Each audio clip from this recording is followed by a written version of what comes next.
हल्ली बिघडलेली तरुणाई समाजासाठी आणि स्वतःच्या कुटुंबासाठी सुद्धा भयंकर आणि घातक ठरते। याचा प्रत्येक कोल्हापुरात घडलेल्या एका गुन्ह्याच्या घटनेतून प्रकर्षाने समोर आलंय।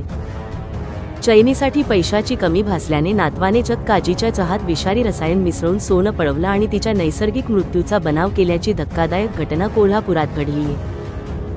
चैनीसाठी आजीचा खून करून लाखोंचे सोन्याचे दागिने चोरणाऱ्या प्रेम भिवंगडेचा अखेर पोलिसांनी पर्दाफाश केला। प्रेम भिवंगडे याने आजी उषा मारुती भिवंगडे यांच्या चहात सोन्याच्या दागिन्यांना चकाकी आणणाऱ्या मोरचूदचा वापर केला।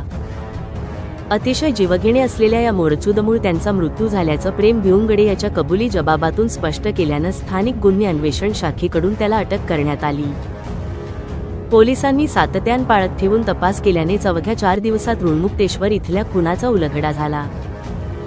कोल्हापुरातील गंगावेश इथल्या ऋणमुक्तेश्वर मंदिरानजीक असलेल्या शुक्रतारा अपार्टमेंटमधील दुसऱ्या मजल्यावरील फ्लॅटमध्ये 16 फेब्रुवारी 2020 रोजी उषा मारुती भिवंगडे महिलेचा मृतदेह आढळला होता।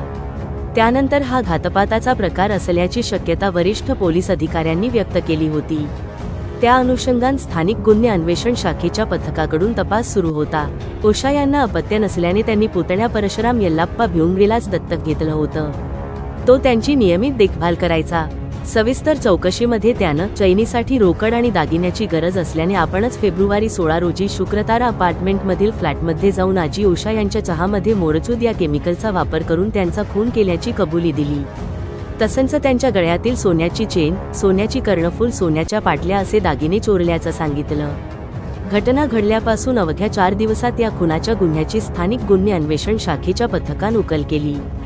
यासाठी पोलीस अधीक्षक योगेश कुमार गुप्ता, अपर पोलीस अधीक्षक डॉक्टर धीरज कुमार, पोलीस उप अधीक्षक प्रिया पाटील यांचं मार्गदर्शन लाभलं।